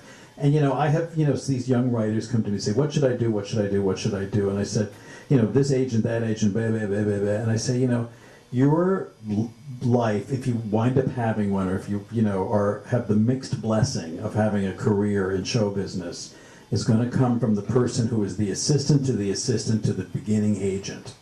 That's how it happens, if it is going to happen. And the if is important, because there is luck, and there's no way to make luck except to be good, and have, high standards, and don't listen to what anybody else says. Totally, completely agree. It does help, like I always tell people, it would be good if you're good, And if you get your shot and you're actually good at it. But by accident. It helps. And I think writing wise, if you're really good, it's going to happen for you out here. It's not like acting where you could be unbelievably talented and it's so easy to fall between the cracks. Actors, there's so many who are unbelievably talented and it just doesn't happen, which is, I always admire actors, I really do.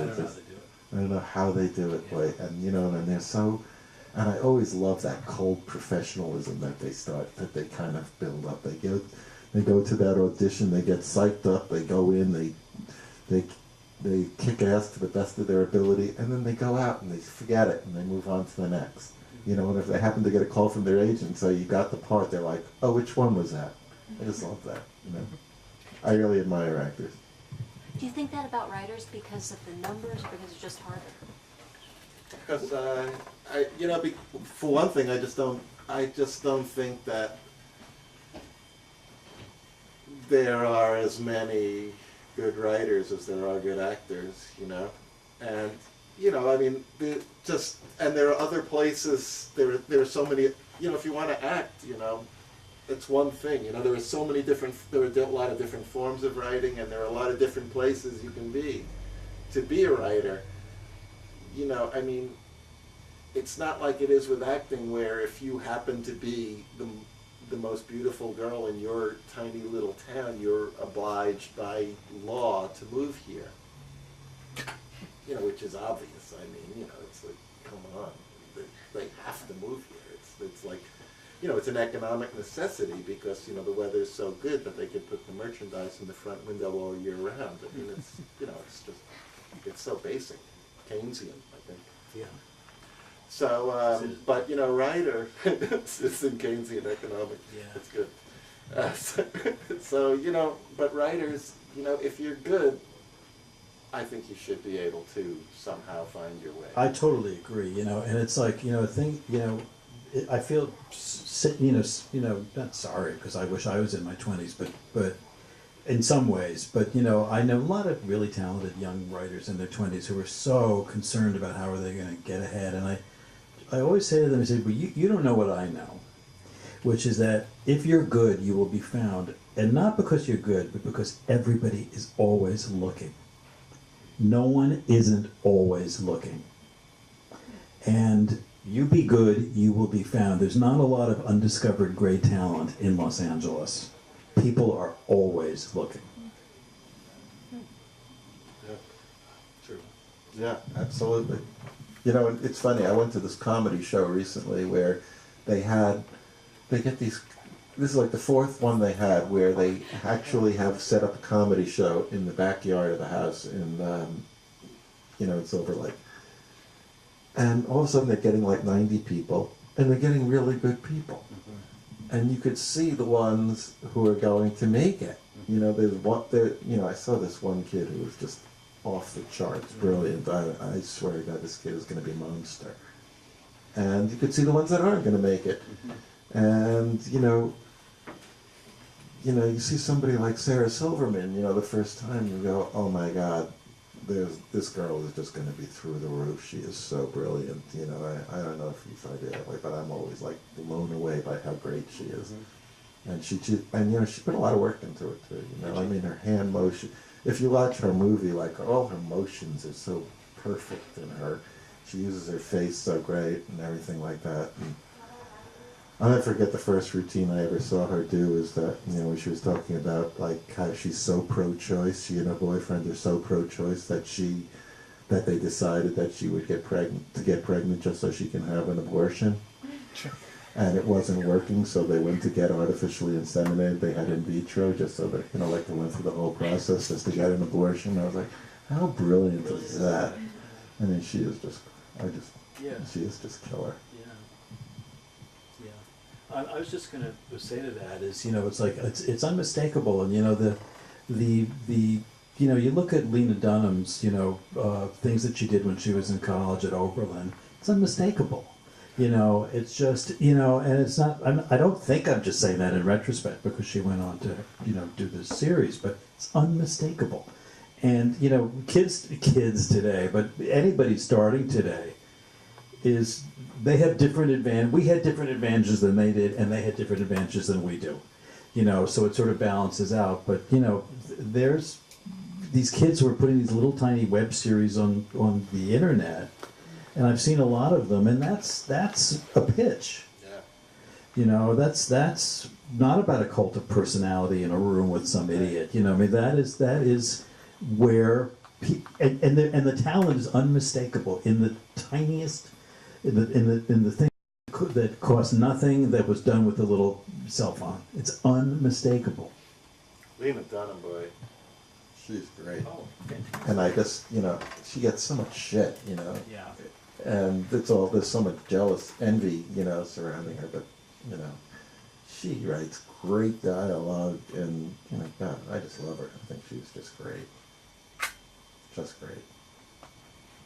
She breaks all the rules, too. Every rule, It's so funny that, she'll go, she wants to be naked for almost every scene, and then there'll be like this totally hot sex scene with the other actress who doesn't want to be seen topless, and Lena doesn't care. Okay, what are we doing? We don't care if there's one who is and one who isn't. We don't care what is doing. She's just great. I just totally admire her. And it's easy to admire her when you're like 25 years older, and you don't feel competitive. Or Yeah. 35 years old. Really older. More, yeah. But I was just going to say, then when she broke, I didn't like the second season as much as I liked the first. The first was like perfect and so endearing. And I liked how she gave up wanting to be endearing in the second year, because that was very ballsy. And, and anybody would have told her, don't do that.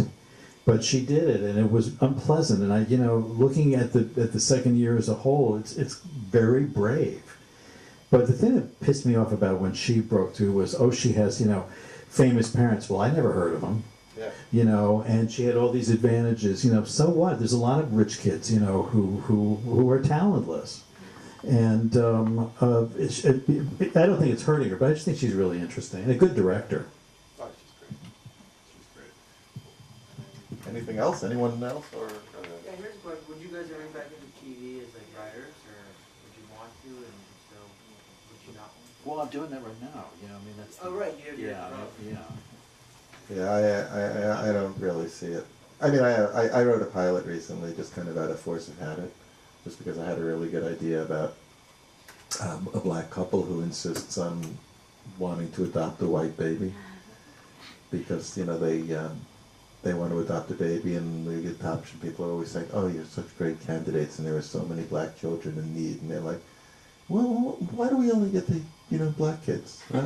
How come everybody else who comes in here, they probably, how come everyone else is getting 31 flavors and we're only getting chocolates?" Or they want to adopt a black kid, a white kid, and you never see that. You see white people adopting black kids all the time, but what's wrong with like a completely prosperous and responsible black couple wanting a white kid? So I just thought it would be a good idea, and I wrote it, and it's completely offensive to everybody in the network. But like the black husband, his business partner is his white college roommate. And at first I wanted to really go all the way and have them calling each other nigger all the time. But I changed it to N-word because I hate that expression so much that they call each other. It's like saying, "Just chill, N-word." No, don't give me this chill N-word thing. They call each other N-word like flat out, and I actually sent it to a network executive who I know is just going to blanch or just So now that there's nothing at stake, it's kind of great to write pilots that you don't really, Oh, it's so good to have nothing at stake. Not giving a shit is the greatest power in the world. That's all I dream of, is just to not give a shit. Not that I'm detached or anything. Let me say something here. There's one other thing about doing it again. Even though I am doing it, I'm just doing it. I'm doing it because I love the characters, and I believe in the book. That's why I'm doing it, because it's a good thing too. But I wouldn't hire me, because I'm old compared to what you need to be. You need to believe totally in show business. You need to have never had a bad experience. And you need to have the kind of idiotic energy and adrenaline that will get you through unbelievably hard days. And I simply don't have any of those qualities anymore. So and I've gone into people, I said, who wanted to meet me, which are not that many anymore, but I'd say, I wouldn't hire me. I just, I don't want to go there every day. I don't want to be seen driving. When we did 30-something, we were all there at 6:15 in the morning and loved it. Loved it. But I wouldn't love it now. When you start envying people who get fired off their own pilots, that's when it's probably not to do it. That's like, Perfect. oh my God, like the guys who, I forgot what show, oh man, I remember just hearing about some really great show. Oh, I think it was, Greg Daniels? Was it oh, Greg Daniels? was Greg Daniels? Well, Well, no, he- he left NBC just because he was, I mean, he had The Office, but then he pitched like 4 pilots in a row, but none of them made it to series, and his company left NBC. he pitched a bunch of Seinfelds too. Did he? It's good. Yeah. He does do them all. Let me say one other thing. You know, and it's funny. I mean, I don't believe that I have nothing to prove. I still think I have plenty to prove, but I don't have the energy to prove it with. And writing a book takes a different kind of energy. You know, I mean, it takes years. It takes odd spurts, but to get up and go to do a TV show every day, and the TV shows that I did, there were no politics. You know, you couldn't get stabbed in the back, you know, because nobody could get Zwick and Herskowitz's job. So everybody behaved. The good thing though is that you have these shows that are 10 episodes though. Yeah, that's You know, I mean, at least, you know, in a 10 episode, you know, like the next season of Mehlman is going to be 7. You know, I bet you those 7 episodes are going to be fantastic. I love Mehlman. And they have a lot of time to do them. Yeah, you know, I love that show. I guess we got to wrap up, huh? Does anyone have any other questions? Anybody else? Nothing? Would this work? Thank you. Thank you so much. Yeah, that was great. We have copies of both books up at the front counter if you want to purchase them, and then I'm sure we'll stick around to sign them. So thanks guys for coming. Thank you.